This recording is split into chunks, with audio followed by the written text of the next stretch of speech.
GetintheMix.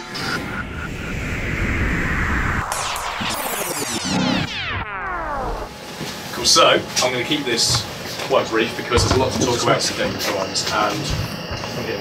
I'm not going to deep dive it, so I'm going to pick on some things which kind of separate this. So no doubt everyone's familiar with Denon DJ, or Denon before it was InMusic, Denon DJ. The Prime series comprises of the SC5000, the X1800. It's also a turntable called the VL12. Now, for those of you who stood behind me, I'm about to talk about a touchscreen. For those of you who stood in front of me, reception you can imagine. So, those of you who've kind of been mingling around, you'll notice that these have, or you can play with them, they have what they call multi-touch, multi-gestural. What does that mean? That basically means this. It's the motion that we're used to every day on our phone. Rather than kind of very specific areas of the screen which are touch enabled, I can, as everyone here is about to see, tap my playlists or my QWERTY search, but also swipe through using the motion I would on a tablet or a phone. And I can even load tracks just by swiping, or load tracks into a repair panel by swiping as well. And also, Platter, you'll see, retains the artwork from the ID3 tags of the MP3, but, you know, talking about branding, we can actually put our own custom artwork in these players as well. Very simple, little PNG file in the media stick, and it's in the middle of the platter. As far as media goes with these, we have 3 USB ports and then an SD card. You run something called Engine Prime. Engine Prime, again, Engine Prime will be familiar to people who are using the 6000 and the 8000.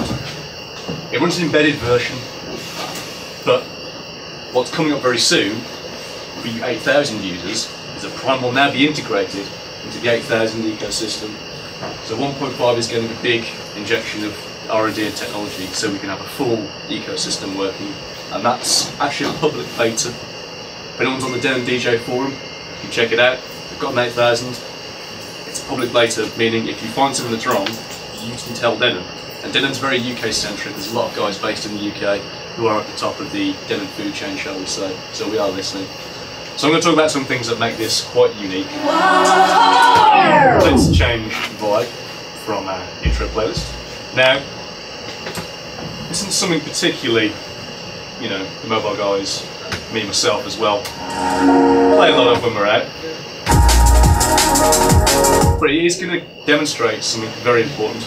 Under the hood of these is a quad-core processor, which means it's capable of doing what they call DAW-style time stretching, essentially non-destructive movement when you've got key lock engaged. So I'm going to do an example of that now. I'm going to shift this up to +10. I'll start moving the pitch fader. So obviously key lock off there, you know what that sounds like. Okay, key lock. So not a massive jump there. Fairly tame. I'm going to run this up now to +20.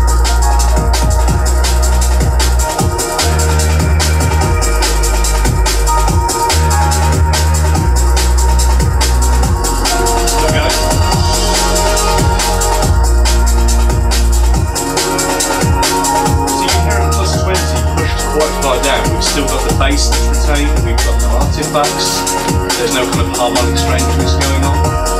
So we can even push this to +50.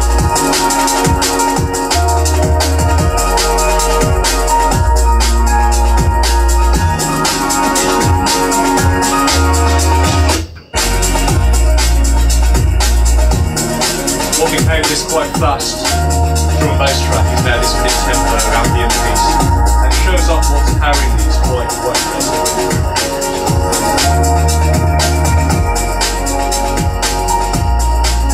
People like doing open format, that's actually, you can take that crowd on a BPM kind of trip. What my favourite thing about the Primes really is how we've integrated not fail-safe, but also kind of third parties. We all know now we're in this kind of thing with the industry where you interact with Serato, with this, with that, Recordbox and what have you. Last November we actually implemented Recordbox support into these players.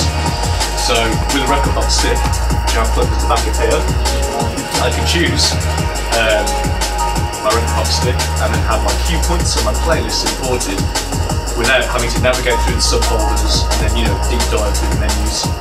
But also they auto-analyse these players. Within 15 seconds, a track that's been nowhere near these players or Engine Prime will have full BPM, beat grid, key analysis, everything. And it's a one-time process. It's cached into your memory stick. And speaking of caching, something else very clever happens when we load in any track. So right now I've got my USB stick. I have the source, I can see where it's coming from, which is the front panel. Run this back.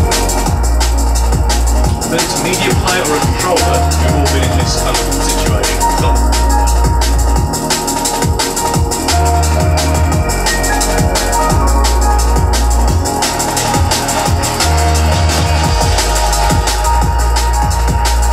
We're all familiar with maybe the emergency loop on media players. This one we have an emergency track. So this will give me time to find, let's say, whoever. Track's still playing. We need better track. Well, this is running purely off the internal RAM. Even do the crazy rolls. All this business. So I take my stick. Plug it back in. Here we go, USB 1. My playlists, all my keyboards, and everything is still retained. Here's this back and show another failsafe. Probably more universal one actually.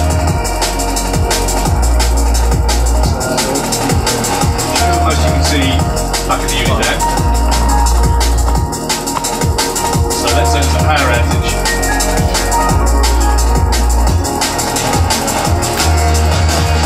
Next question is, how long does that last? Let's find out how long it lasts.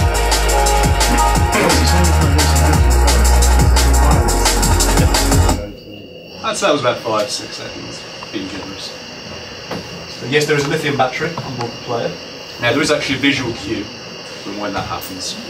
Now the reason why we built that in the first place was to prevent corruption on media's players, because typically when there's a power outage of anything, we know when we're plugging USB sticks into laptops, you have to eject them safely. In that 5-6 second period, it's taking your media via SD or USB and ejecting it safely, with then powering down the unit. Calling back to when I unplugged the stick, okay, that's not very healthy for the stick, but it's a get out of jail free card. Well, it will get you out of the jam, essentially. So the other thing that makes these players unique is one player, it's two players. So who remembers, this is going back maybe 15 years, Denon had something called Alpha Tracks. Yeah. One of their very older media players. It was CD based, but this is the same technology, and it's kind of a continuation of that. So what I'm going to do is press my source button, and you'll see, if I lift this up again, we've got two pairs of phono outputs on the back. So we have a split output, and how that interfaces with the mixer is we have player A and player B. So channel 1 and 2 on player A, and then here, channel 1 and 2. So player A, player B. So if I go up to a playlist now, and load in the track, what I'm going to do is quickly visually mix these tracks, just to show you kind of what's possible with them. So, from the start.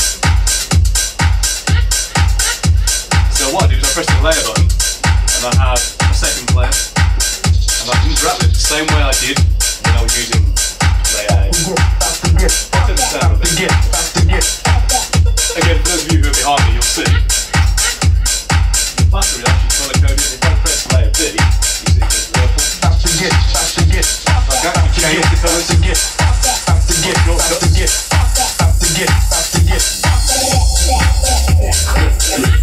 So depending on what vibe I'm looking for. Anyway, so this is going to be like a one-deck mix kind of thing. So I'm going to quickly visually mix these to show you how it's no different than if we had headphones and or even using some. So I'm going to go to layer B now. Load in the track.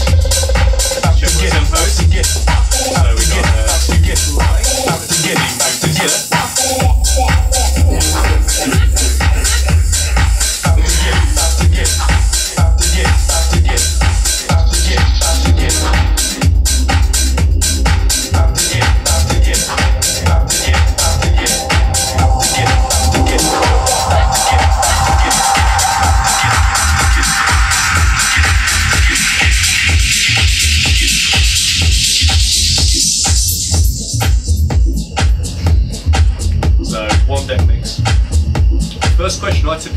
that is, well, where would you use that? You know, what's the practical application? It's like effects. It's all in the hands of the user. You know, effects are musical tools to be used in the hands of however you see fit. With this, the first thing I did when I started working for Denon was I got showed the SC5000 and I said, okay, I'm just going to use one player for the first month. I'm not going to touch two players. So I did very simple A to B mixing, and then when we did a live stream at DJ Mag, we did a whole section about an hour long, and I played out at the end, and then everyone came round to the booth and just kind of barged past and was like, let me check out these players, but I was actually playing out at the time. So I said, right, okay, everyone check out this player, I'll do what I'm doing on this player, and I spent half an hour just DJing off one player. You know, regular, just, you know, beat matching, cueing, you know, even trying to sync. It's just there to be exploited. It's a tool, it finds an audience, you know, however it sees fit. So the mixer is the X1800. Now again, I'm not going to deep dive on the the mixer. It's a club mixer. It's very familiar layout to the older Denon X series. You've got the flex fader, kind of Denon stalwart really. With this, we have the ability to keep adding to it and keep it's a platform to build on. When this shipped, the first thing that people said was, well, where's the Hall Echo? You know, where's the freeze on the Echo? And we got, actually, good point. First firmware update, we added those effects. Second one was, I use split cue. I want to be able to choose which ear what my dominant ear is. Okay, cool. Next firmware update, we added that. This is all a platform to build on, especially with adding things like record box and also the Serato implementation, and also tractors around the corner as well.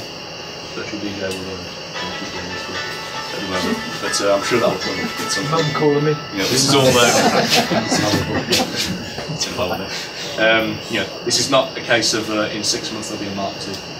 You know, this is Denon in this for the long run. Artists using this now, obviously we've got classics, we've got Oath and Fold and people like that. So we've got Tiesto, Maybach Luke, and these are all big room, AAA guys.